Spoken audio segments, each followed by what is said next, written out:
Today, I hope will be a very special shiur. We should learn for people who need a refuah shlema. Right? I'll name one. Yochanan ben Rachel Perel should have a refuah shlema. Yes, for social holy Israel. How is he doing? I gotta find out. Not so simple. Anyway, the topic of today's shiur, I'm going to give you two alternative titles. One is the Menora, the Poltover Gaon, and the fall of the Soviet Union. That's shiur number one. What was the second thing you said? The Menora, the Poltover Gaon. I'll tell you the story, but it was a feature story about him. The Pope Gaon? Poltov, the Gaon of Poltov, in Russian. Oh, I thought the Pope went on it. He's no tzaddik, the Pope. He's no Gaon either. You don't have to tell me. And then fall of Soviet Union, or it's Torah and the Seven Wisdoms. Torah and the Seven Wisdoms. And let me explain what I mean. By way of introduction, we just finished Parshas Bhalotcha. Parshas Bhalotcha is where an unusual sighting of the Menora appears, because really it should be, if you think about it, not here in Bamidbar, but rather where? In Parshas Vayikra, it's part of all the kelim of the Beis Hamikdash, of the Mishkan Beis Hamikdash. And it appears here in a very unusual way, because the truth is, the entire Parsha, the higher Sefer Bamidbar, we're sensitive to the sequence of events, whether they follow chronology, real chronology, or some other mystical pattern. Rashi always says, "Ein mukdam u'muchar b'Torah." The Torah is above time and space. The Torah, by its very essence, is quantum-like, and therefore you can move from one parsha to the other without too much problem. But the book of Bamidbar really starts from the month after the Mishkan was erected, when the Jewish people are ready to travel, just about ready to travel. It took them the entire first 20 days of Bamidbar to organize the proper camps and get the instructions from Moshe to Aaron to his sons to the Nesiim on how we're going to move from Har Sinai to Eretz Yisrael. And just be aware that Har Sinai is identical with what? Har Sinai is equal to Har HaMoriah. It's just a physical transport and development of whatever Har Sinai was, everything inclusive. That transmission of Torah is what the Beis Hamikdash is all about. Okay, so we got to go from point A to point B. How many days is that travel supposed to take? Well, we look forward to the book of Devarim. What does it say? How many geographical days of travel? You mean if the Eretz Yisrael? The Eretz Yisrael. It's supposed to be 3 days, which was with the one.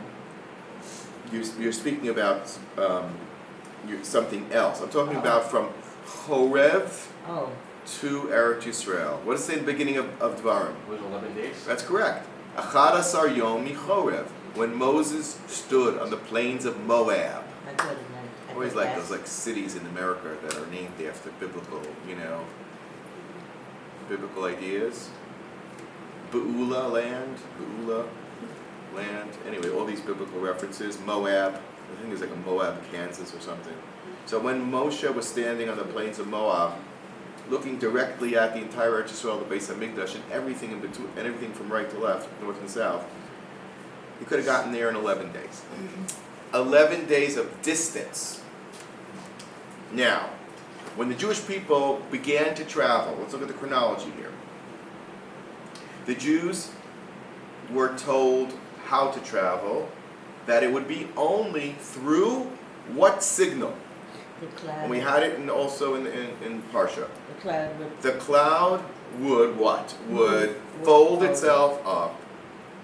And the truth is, there's a lot of clouds that we talk about, because there were actually clouds that covered each direction and dimension. But there's a special cloud that was on top of the Ohel Moed, which means over the Kodesh Kodashim, the back part of the Ohel Moed was the Kodesh Kodashim. There was a special cloud that was there.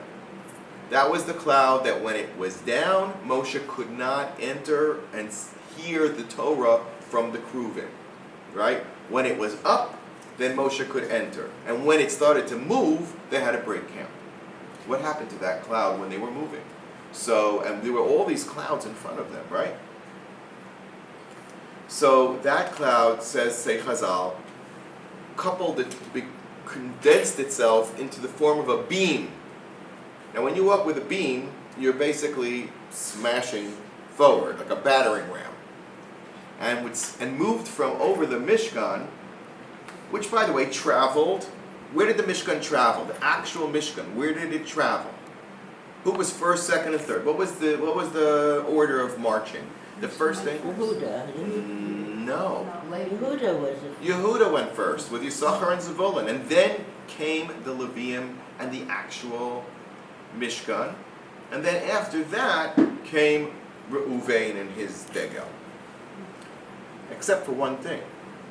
There seems to be two Aron Kodeshes, or we really don't know, according to Rashi versus Ramban, it's a machlokas. There was a special Aron in which the broken luchos were placed. The original luchos were placed there, broken.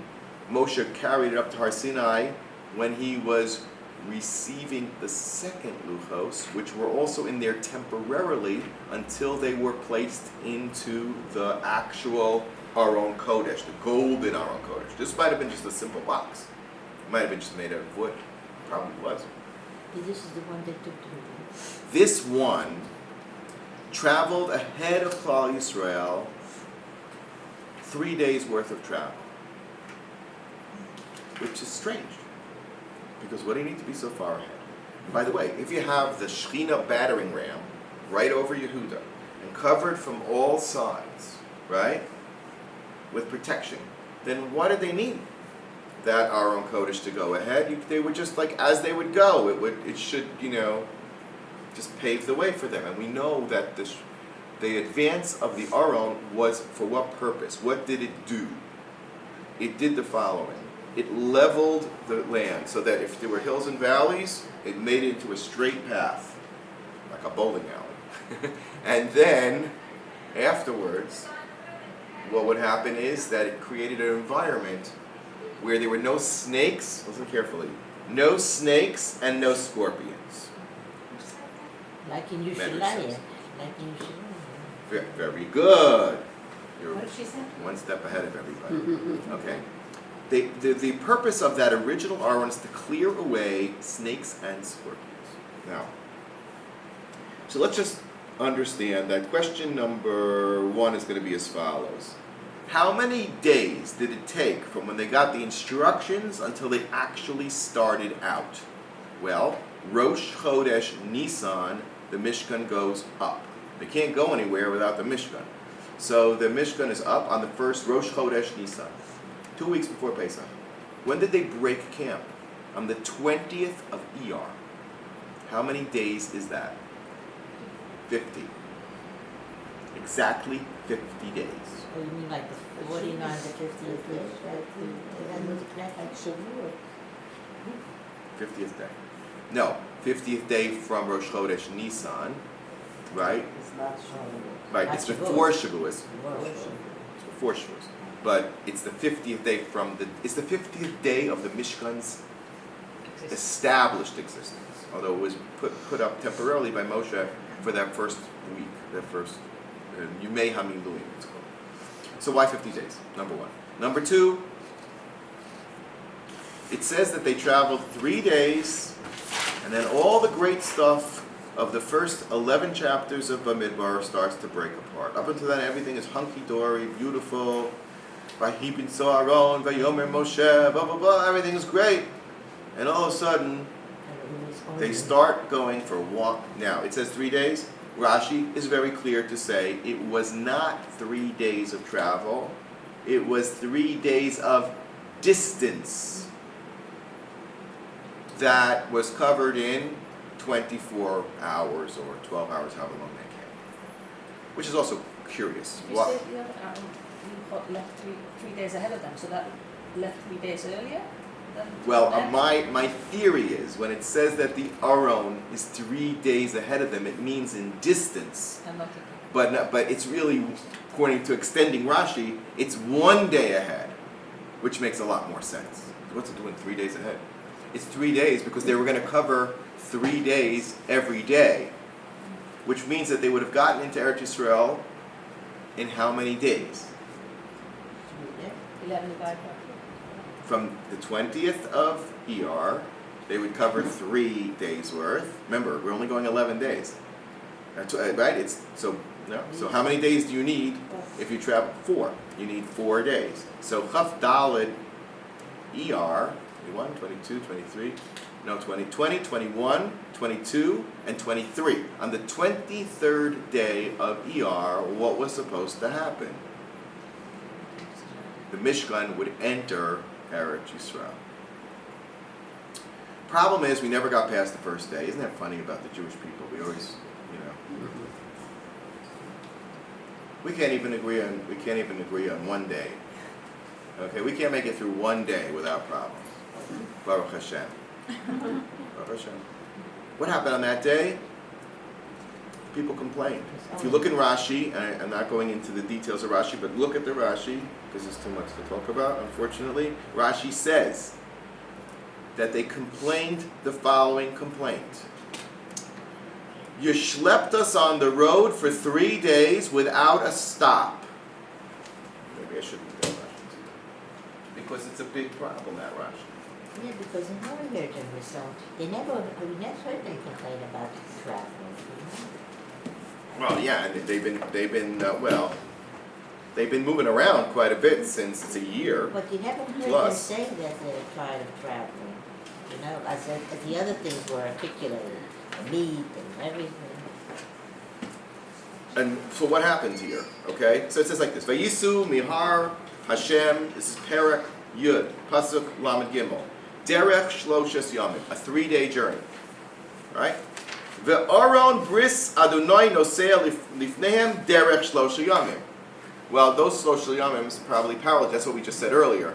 It doesn't mean that it was going to be more than a day ahead. It was 1 day ahead. Okay.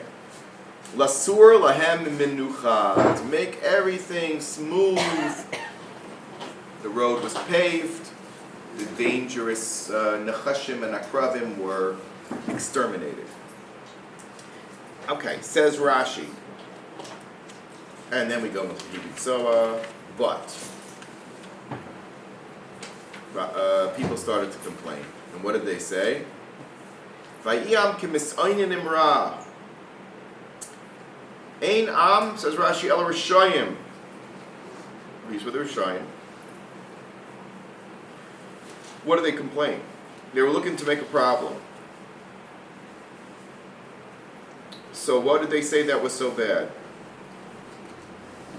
Quote from the Sifri. Amru, Oy lanu, oy vei, kama labatnu baderech hazeh shloshes yomim, shelonachnu mi'inui haderech nebach. We've been traveling for 3 complete days and we never had a rest stop. We didn't go get coffee. What's that place on the highway? Elone, whatever, on Highway 6?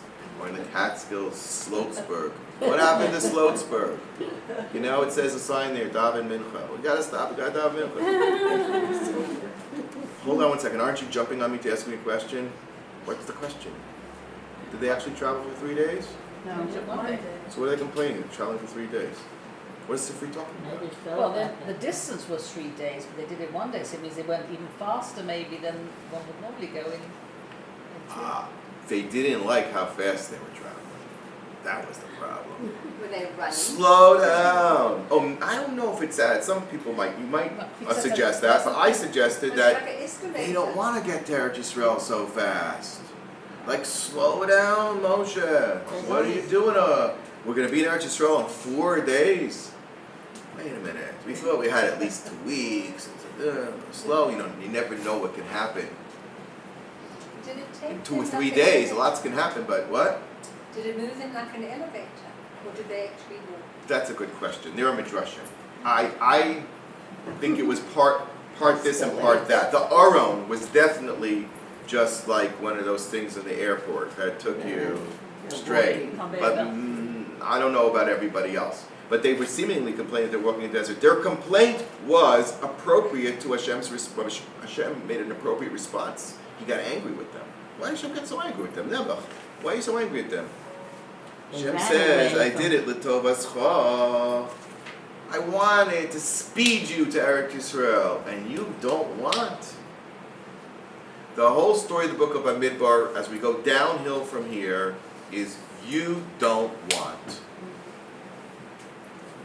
Okay? It's easier. It's easier life. We don't want the Torah. We don't want Eretz Yisrael. Leave us alone. Okay. But let's move on to something else. We therefore, that's where things break down, and it goes from there, okay? And they also complain about what? They complain about meat. the mun. They don't want mun. He says the only thing we're looking forward to is eating mun. Oh, what's for dinner? Mun. What for lunch? Mun. But when But one it tasted what they wanted Wanted to taste. to taste. Yeah, they were on the level. The still They're on the level. Now, fascinatingly, what did the mun actually taste like? Besides, honey. if you didn't have a great madrega, if it was simply, vanilla, what? Sweet. Sweet combination between two things. A bread fried in oil or dipped in oil, right? Now it had a crystal-like appearance and you got water from it too, but it was a combination of lechem and shemen. Lechem and shemen. Bringing us back to what? Look inside the Mishkan, right before the Kodesh Kodashim, there are two things. What are the two things that are there? The lechem apanim and the menorah. Up until now, the whole end of Vayikra, as we've been speaking, refers to lechem, lechem, lechem. The Kohanim eat the lechem of Hashem. And you have to do the Omer, and you have to give payah, and you have the lechem apanim, and the cursor cursed because of lechem, lechem, lechem, lechem, lechem, lechem. Now we're making the transition to shemen. And shemen is the symbol of what? Torah. The menorah, which represents what, according to Chazal? Wisdom. Chachma. So what they didn't want was the combination of their lechem with chachma. Okay, got it? Now, let's talk about another thing in the Seder in Parshas Shavuot, in last week's Parsha Bhalotcha, and Parshas Shavuot in America. So we always have to straddle the two. How many books of the Torah are there? 5. You would say 5. 2 extra books because by That's right. Our little Parsha by Hibin Soa Aron breaks Bamidbar into 3 parts. We have 7 Torahs to correspond to the 7 secular wisdoms. Okay? 7 secular wisdoms. What are the 7 secular wisdoms, you ask me? I'll tell you what they are. And where do they originate? Where do they originate? Greece. Really? Really? That late? I mean, a lot happened before Greece. Baruch atah Adonai Eloheinu melech haolam, Must have been shalom before. Mitzrayim. Now, Mitzrayim, and by the way, even the secular sources, we spoke about this once upon a time, George G.M. James wrote a book called The Stolen Legacy. The fact is that Greek knowledge had its roots in Egypt, was corroborated by researchers in the secular world. The Megala Mukos in Parshas Vayeshev writes, this is my own article, that the entire Greek cultural exile of the Second Temple was a direct result of the sale of Yosef. Okay. By selling Yosef, Bnei Yissaschar says that the entire Jewish people were exposed to the Egyptian Greek world during the year of Hanukkah as a direct punishment and rectification for the sale of Yosef, which is always read during what holiday? Hanukkah. Now, let's go back to our menorah. Beginning of Parshas Bhalotcha, Aaron sees the Chanukas HaNisiyim. He sees the dedication of the 12 tribes. Exactly the same. Same carbon, one after the other. It was a long laning this past week. Carbano, Karas Kesef Echad, Shloshim Me'ah. Mishkala, it's the reading of Hanukkah, by the way. But the reading of Hanukkah, Chazal said, you know where you're supposed to start from? You have to start from the Nisim, but you got to carry on into Bhalotcha and go all the way to the Parsha of the Menora. Why?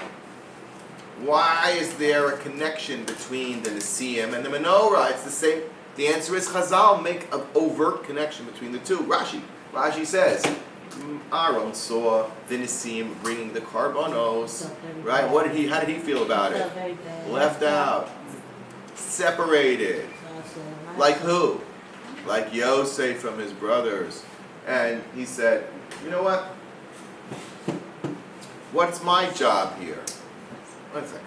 What's your job, Aaron? Excuse me. What's your job, Aaron? You're Kohen Gadol. You have to bring karbanos every single day.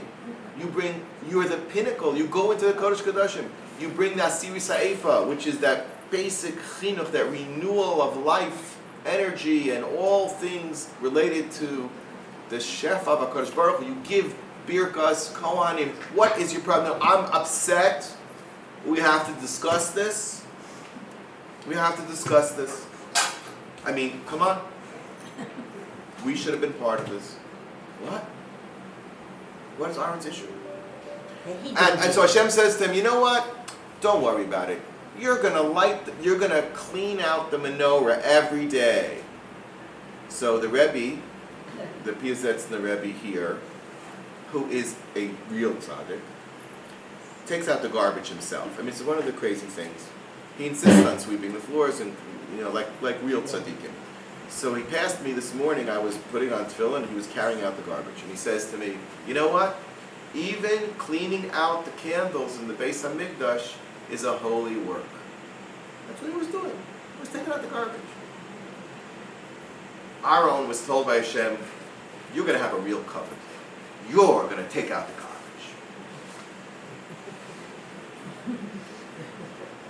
Is that going to help the situation at all? The pomp and circumstance of the 12 Nisim marching with their gold bowls and their silver spoons and right, and ketores and karbanos and agolim and pageantry, majesty, and you're going to take out the garbage. Because this is going to be forever. It's going to be like forever, this job. Forever. Yeah, so you'll forever take out the garbage. That's about Chochmah. From the base, It's garbage is gold. That's right. It was about something else altogether. It's all about the purpose of the menorah. He was told, what is the objective of the Nisim? Well, if you look at their carbon, you'll find out. Their job was to do a very, very important thing, was to unify the world around the Mishkan. Why do they surround the Mishkan? Because they saw all the Malachim singing Hashem's praises. They said, we want to be those human angels to create the focus, a whole world. The Mishkan is, by the way, designed after the universe and the human body, as you know, all these midrashim. We're going to put the whole world together. We're going to be an Or LaGoyim. Who remembers what their carbon actually was? And who gave the idea to bring such a carbon? Who was the one that put this whole package together of the repetitive offerings again and again and again? Yisachar. Yisachar, that's why it says on the second day, he gets to go the second. Reuven runs up and goes, hey, buddy, okay, it's one thing that Yehuda, ousted me. But you? Who are you? You're not a firstborn. You're not anything special. You're not a king. And what was Yisachar, though? Torah. Wasn't Levi originally Torah? Wasn't it really Shevet Levi and then it became Yisachar years later? Okay, so that's part of what Aaron are going. But the truth is, I'm going to give it to you in a very simple construct. Yisachar says, the root of Chachma, the root of the world, is the Torah. The Torah is the Eitz Chaim, and the 7 wisdoms, which we'll get to in a second, represent the Eitz Hadas Tov V'Ra, in which man's intellect rules supreme. And if it's not scientifically, today they call it evidence-based. I'm doing a PhD in psychology. Evidence-based. You're going to show me and prove to me that this is the way to every person can be healed. Is every person different? Every person, according to Rabbi, has their own mindset. You can use one theory to heal the entire world. Not exactly. But it has to be evidence-based. We have to test it on a wide sampling of the population and prove that this intervention is going to be the one that's going to save people. Okay. Scientific method. When does scientific method start to draw people away from Hashem? All the years, and this, the Bnei Yissaschar says, who held the Chachma? Go back to Mitzrayim. Who held the wisdom? The priests. The priests, the Khartoumim. They knew all the secrets of the world. Go forward into the world of Christianity, the world of Edom. Who were the literate, knowledgeable people? Most of the priests. Yeah. And the ultimate place of the priest is where? The Vatican and Notre Dame, by the way. It was that was the other Vatican, by the way, because there were Havdalah adults. There were popes in only 2 places, Italy and France. There were never ever any popes in anywhere else in the world. It's the seat of Christianity. France is called the church's oldest daughter. That's what they call France, because there was even in the 1st century already Christians who were being persecuted in France. It's unbelievable. So France is core Edom, Esau. Core. France is Core. Who was the only country that wanted to give medical services to Arafat? Where did they take him? Paris. Because that's where the Klippa of Amalek, Edom, Amalek resides, along with Italy. But I think today, Italy's not even, not the big stuff anymore. Hasn't been for like a long time. Because the Western world as a whole started to break away from the church. Starting when? When do people start breaking away from the centrality of the church? The church holds the wisdom of the world. And by the way, that's why the Vatican has 6 million, according to Rabbi Blech, who I succeeded as Rabbi Yamzosha. He says to me, and he knows a lot about the Vatican. He's been there and he's researched there. He says there are 6 million Jewish artifacts in the Vatican. 6 million.